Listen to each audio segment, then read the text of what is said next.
Olá, mulheres, Evelyn Maciel falando. Glória a Deus por darmos continuidade a mais um capítulo do livro Campo de Batalha da Mente, da autora Joyce Meyer.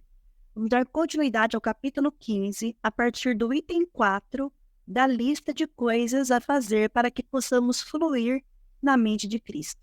4. Tenha uma mente exortativa. Ou o que exorta, encoraja, faça-o com dedicação. Romanos 12, verso 8, com acréscimos da autora. A pessoa com a mente de Cristo tem pensamentos positivos, enriquecedores, edificantes sobre outras pessoas, como também sobre si mesma e suas próprias circunstâncias. O ministério de exortação é grandemente necessário no mundo de hoje. Você jamais exortará alguém com suas palavras se não tiver primeiro pensamentos bondosos para com a tal pessoa. Lembre-se de que qualquer coisa que estiver em seu coração sairá de sua boca. Tenha algum pensamento amoroso de propósito. Envie pensamentos de amor a outras pessoas. Diga-lhes palavras de encorajamento. O dicionário expositivo de palavras do Novo Testamento, Devine, define a palavra paracaléu, que é traduzida por exortar, como, em primeiro lugar, chamar uma pessoa. Para significa para o lado e caléu significa chamar.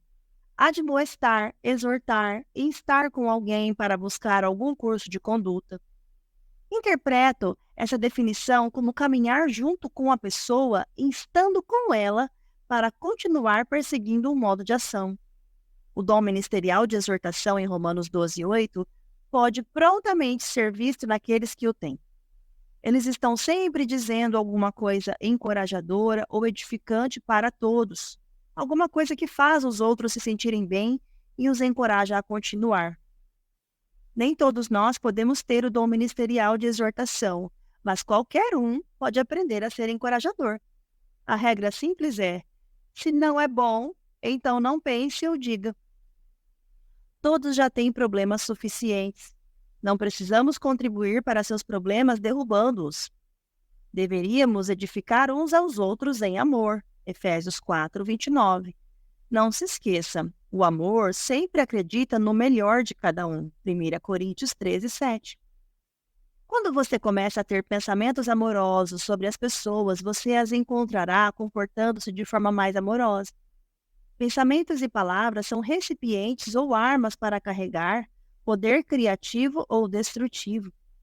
Eles podem ser usados contra Satanás e suas obras, ou eles podem, na verdade, ajudá-los em seus planos de destruição.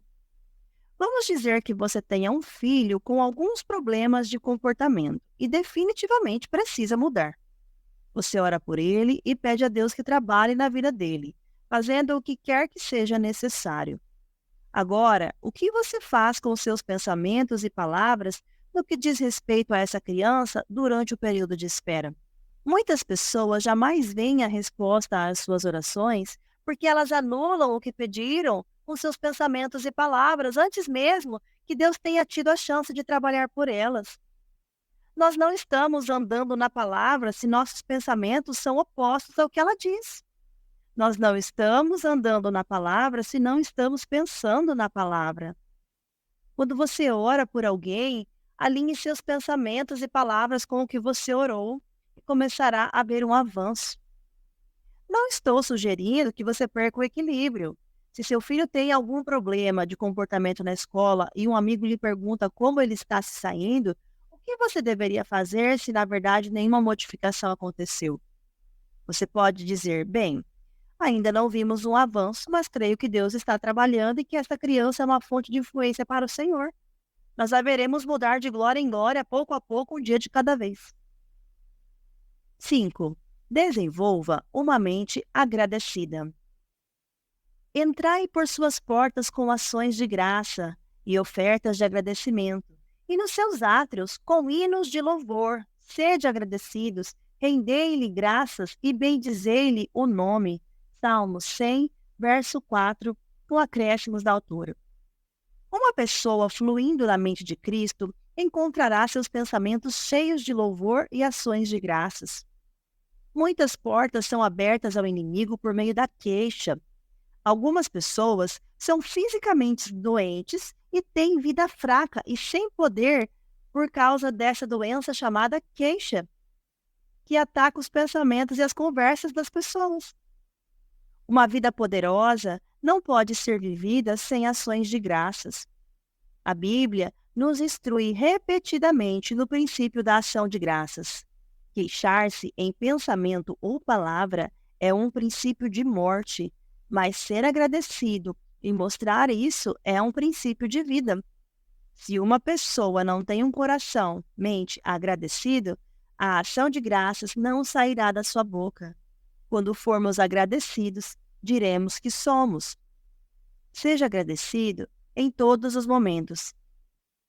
Por meio de Jesus, pois, ofereçamos a Deus sempre e a todo momento um sacrifício de louvor, que é o fruto de lábios que confessam e glorificam o seu nome. Hebreus capítulo 13, verso 15, com acréscimos da autora.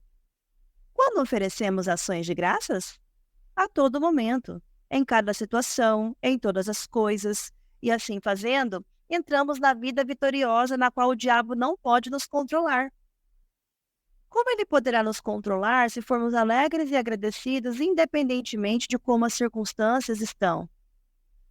Certamente, esse tipo de estilo de vida, algumas vezes, requer sacrifício de louvor e ações de graças. Mas prefiro sacrificar minhas ações de graças a Deus do que sacrificar minha alegria a Satanás. Aprendi da maneira mais difícil que se me torno resmungona e me recuso a agradecer, então acabarei abrindo mão da minha alegria. Em outras palavras, perderei a alegria para o espírito de queixa.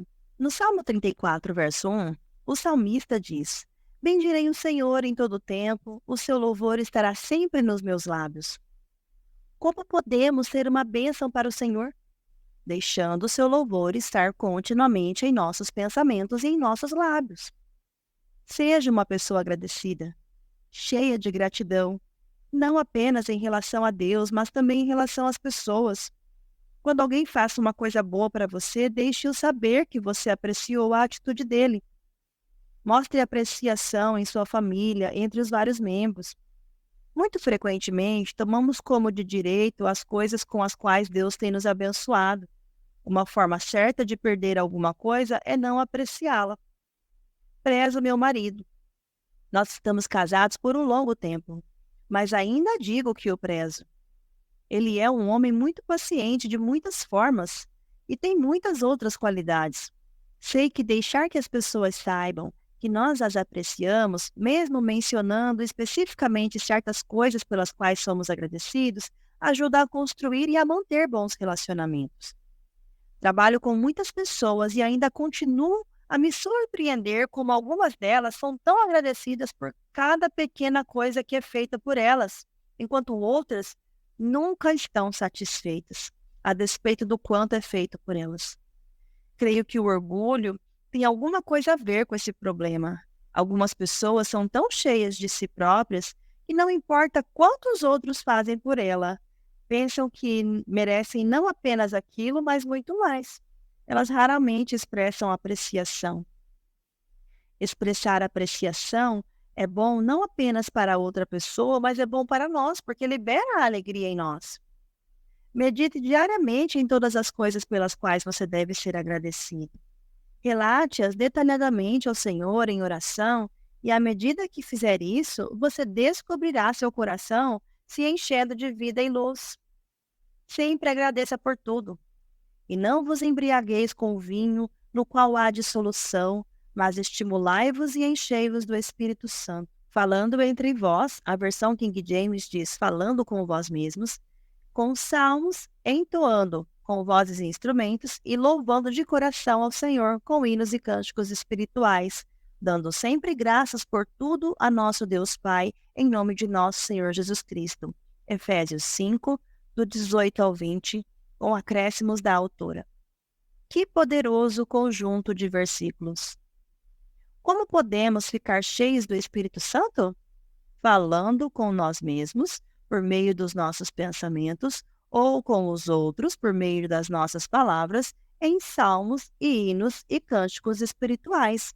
Em outras palavras, mantendo nossos pensamentos e palavras cheios da palavra de Deus, louvando sempre e dando graças por tudo.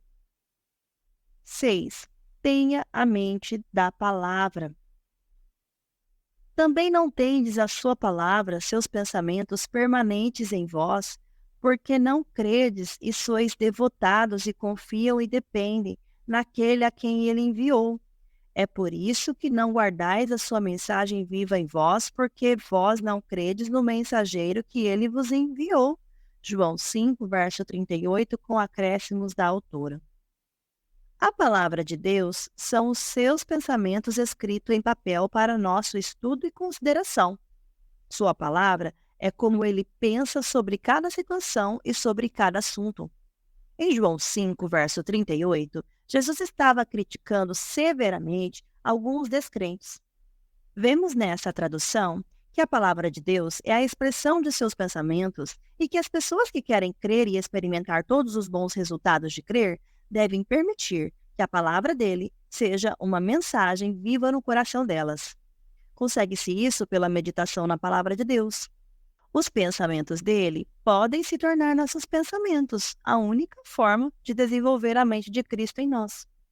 A Bíblia, em João 1,14, diz que Jesus era a palavra feita carne. Isso não teria sido possível se sua mente não estivesse cheia da palavra de Deus continuamente. Meditar na palavra de Deus é um dos mais importantes princípios da vida que podemos aprender.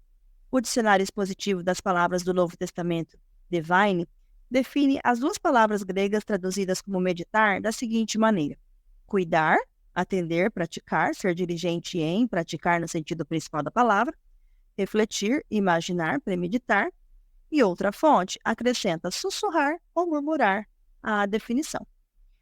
Não posso enfatizar de forma suficientemente firme toda a importância desse princípio. Eu o chamo de princípio de vida, porque meditar na palavra de Deus ministrará vida a você e, enfim, aos que estão à sua volta. Muitos cristãos têm se tornado temerosos da palavra meditar por causa das práticas de meditação das religiões pagãs e ocultistas, mas insisto que você se lembre de que Satanás jamais teve a ideia original. Ele toma o que pertence ao reino da luz e desvirtua para o reino da escuridão. Devemos ser suficientemente sábios para perceber que se a meditação produz tal poder para o lado do mal, ela também produzirá poder para a causa do bem. O princípio da meditação vem diretamente da palavra de Deus. Vamos verificar o que a Bíblia tem a dizer sobre ele. Medite e prospere. Não cesses de falar deste livro da lei. Este livro da lei não deve se separar dos teus lábios. Antes, medita nele, dia e noite, para que tenhas cuidados de observar e fazer, segundo tudo quanto nele está escrito. Então farás prosperar o teu caminho e te conduzirás com sabedoria e serás bem-sucedido. Josué 1, verso 8, acréscimos da autora. Neste versículo, o Senhor está nos dizendo claramente que jamais colocaremos sua palavra em prática fisicamente se não a praticarmos primeiro mentalmente. O Salmo 1, do 2 ao 3, fala sobre o homem devoto e diz: antes, o seu prazer e desejo está na lei do Senhor. E na sua lei, os preceitos, as instruções, os ensinamentos de Deus, medita, reflete, estuda, de dia e de noite. Ele é como a árvore firmemente plantada e cuidada junto às correntes das águas, que no devido tempo dá seu fruto e cuja folhagem não murcha, e tudo quanto ele faz será bem-sucedido e amadurecerá. Acréscimos da autora. Medite e seja curado. Filho meu, atenta para as minhas palavras, aos meus ensinamentos e inclina os ouvidos. Não os deixe apartar-se dos teus olhos. Guarda-os no mais íntimo do teu coração, porque são vida para quem os acha e saúde para o seu corpo. Provérbios 4, do 20 ao 22. Lembrando-se de que uma das definições para a palavra meditar é atender, observe esta passagem das Escrituras que diz que as palavras do Senhor são fonte de saúde e cura para a carne. Meditar, refletir, pensar sobre a palavra de Deus em nossa mente certamente afetará nosso corpo físico. Minha aparência mudou nos últimos 18 anos. Há As pessoas me dizem que eu pareço ser pelo menos 15 anos mais nova hoje do que parecia quando comecei a estudar diligentemente a palavra e fazê-la o foco central da minha vida inteira. Ouça e escolha. Então lhes disse: atentai no que ouvis, com a medida de meditação e estudo com que tiverdes medido a verdade que ouvis, vos medirão, será a medida de virtude e conhecimento também. E ainda se vos acrescentará, mais a vós que ouvis. Marcos 4, verso 24, com acréscimos da autora. Esse princípio é comum de semear e colher. Quanto mais semeamos, mais colheremos a época da colheita. O Senhor está dizendo em Marcos 4, 24, que quanto mais tempo colocarmos na meditação e estudo da palavra que ouvimos, mais extrairemos dela. Leia e ceife. As coisas estão temporariamente ocultas apenas como um meio de revelação, pois nada está oculto senão para ser manifesto, e nada se faz temporariamente escondido, senão para ser revelado. Marcos 4, verso 22, acréscimos da autora. Esses dois versos juntos estão nos dizendo que a palavra tem escondidos nela tremendos tesouros, segredos poderosos que Deus quer nos revelar. Eles são revelados àqueles que refletem, estudam, pensam, praticam mentalmente e sussurram a palavra de Deus. Sei, como professora da palavra de Deus, a verdade desse princípio. Parece que não há fim para o que Deus pode me mostrar em um versículo das Escrituras. Eu estudo uma vez e observo uma coisa, e em outra vez vejo alguma coisa que não havia notado antes. O Senhor continua revelando seus segredos àqueles que são diligentes a respeito da palavra. Não seja o tipo de pessoa que sempre quer viver à custa da revelação de outra pessoa. Estude a palavra e permita que o Espírito Santo abençoe sua vida com a verdade. Eu poderia continuar infinitamente nesse assunto de meditar na palavra de Deus. Como eu disse, é uma das coisas mais importantes que podemos aprender a fazer. O dia inteiro, enquanto você resolve seus assuntos diários, peça ao Espírito Santo que o lembre de certas passagens. Então, você poderá meditar nelas. Você ficará surpreso com a quantidade de poder que essa prática liberará à sua vida.